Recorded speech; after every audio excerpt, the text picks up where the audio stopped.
They are the very personification of their war god's physical wrath, born of stealth and shadow, feared elite warriors of a dying alien race.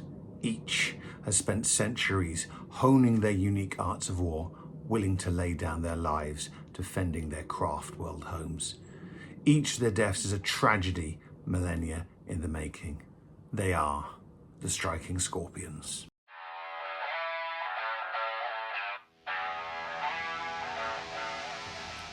Dwelling in the shadows and ready to bring brutal death to their enemies, the Striking Scorpion Aspect Warriors are some of the most feared in the whole galaxy. And we're going to be painting them up this month. So thank you everyone for choosing this month's project, the Striking Scorpions. Of course, do like and subscribe the video. If we get to 200, I'll be working on the scary castle. Hopefully we'll be getting a game of 1490 Doom completed soon. So keep your eyes peeled for that. Should be coming soon.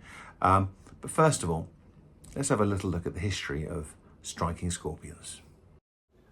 The popular war game Warhammer 40,000 is renowned for its grimdark setting, and of all the great catastrophes playing out in the 40k universe, perhaps the fate of the Eldar is one of the saddest.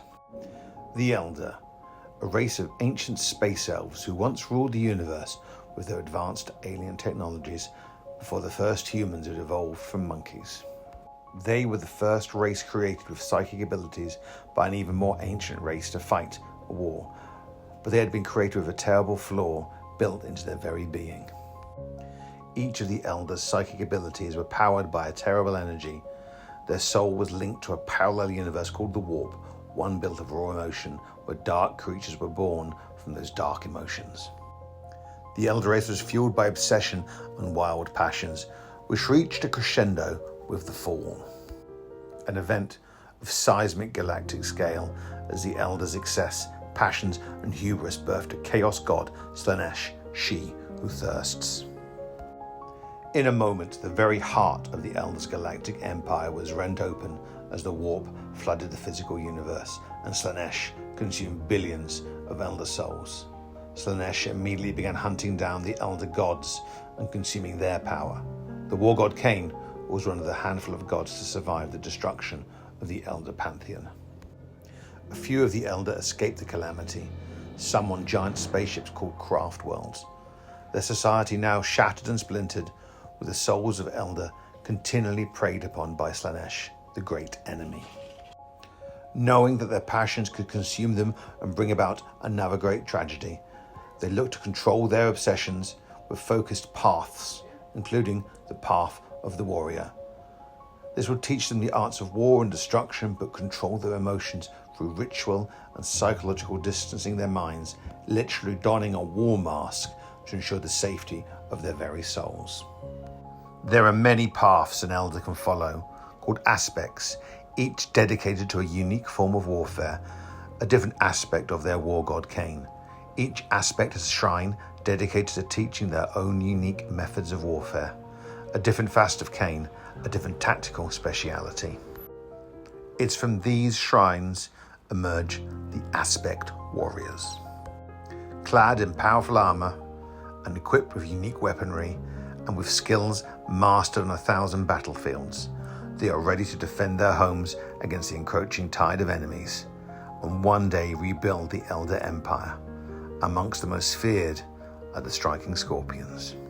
Striking Scorpions are masters of close combat, merciless in assault, hunting their foes by stealth, so they are ready to unleash their fury directly on their opponents.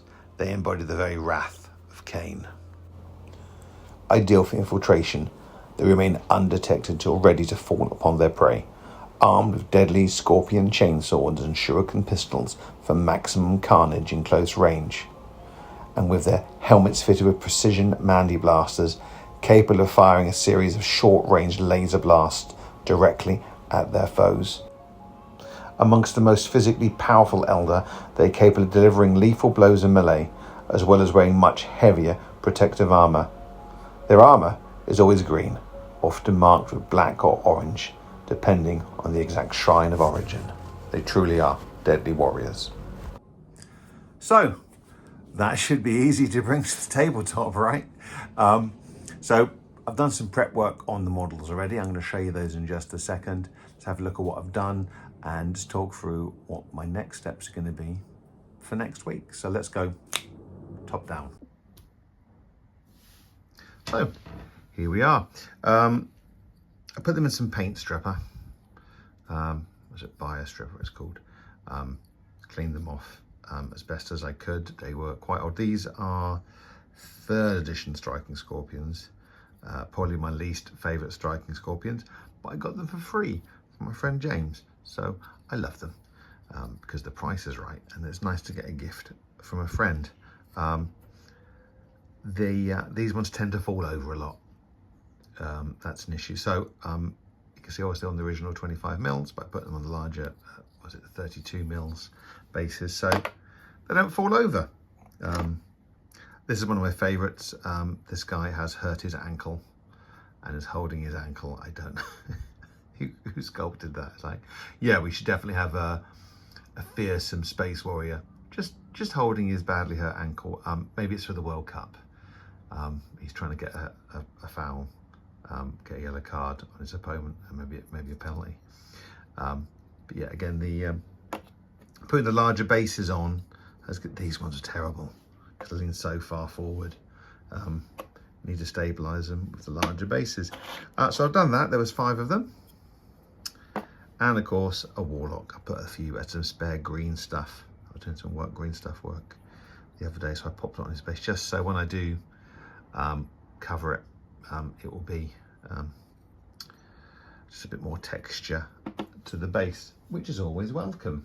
A bit more texture will look good when we come to painting and make them a bit more interesting, because the completely flat base is always a little bit boring. Went to Element Games and they gave me some stickers, which is very nice. They have lots of copies of Armageddon, so if you're out there going, where can I get a copy of Armageddon, they had a few copies still there.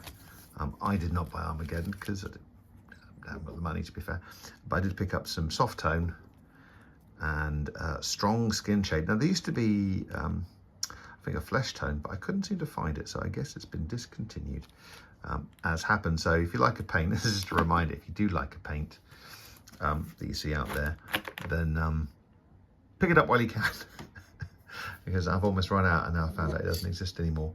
I'm also going to try something with these striking. You can hear the rattle can out of shot. I picked up, this is what I went to Element Games for, apart from my shades. I got some Colour Forge Renegade Green and Salamander Green.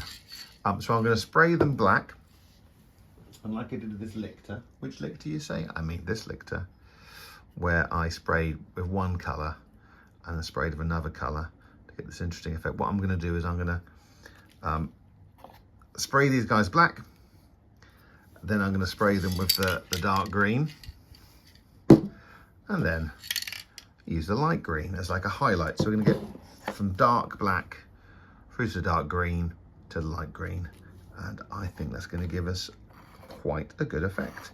If you have an airbrush, it's a lot easier, but I don't have an airbrush to do that with.